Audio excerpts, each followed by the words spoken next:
I'm here in Zaatari camp. You can actually see an awful lot of the camp behind me. It just goes on and on. It's been an amazing 3 days. I've been plunged into absolute despair at the monstrous things that human beings can do to human beings. Like the story of the father who was kicked and beaten by a corrupt official for over an hour in front of his wife and children as they tried to leave Syria. Or the family who walked for 15 days to get to the Jordanian border, their shoes dissolving on their feet without them even noticing. Or little Rania, whose jaw was shattered in the same bombardment on her home that killed her father.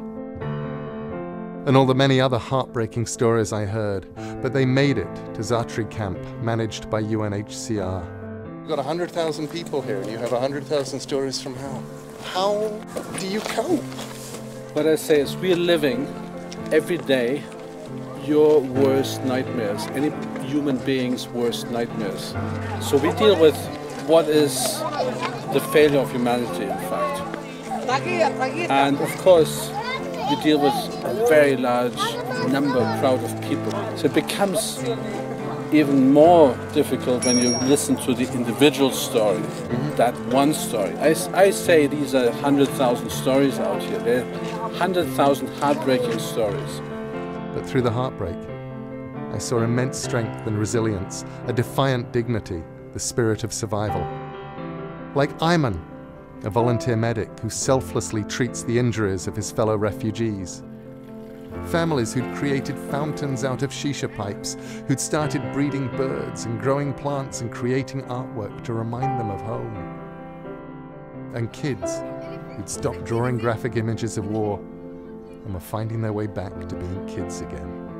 And I found myself healed when I've been healed by looking around and seeing what we do for each other to bring each other back up from the depths. Something like the United Nations Refugee Agency wouldn't be needed if the kind of monstrous things that are happening in Syria today weren't happening, and I wish they weren't happening.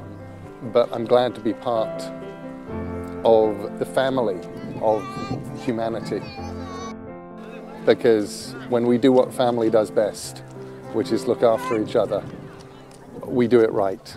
And seeing what's happening in these camps has made me realize that sometimes we do it right.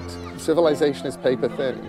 The people I've been meeting lived normal, boring, dull lives. They owned shops, they had factories, they worked in factories, they sold things, they were us.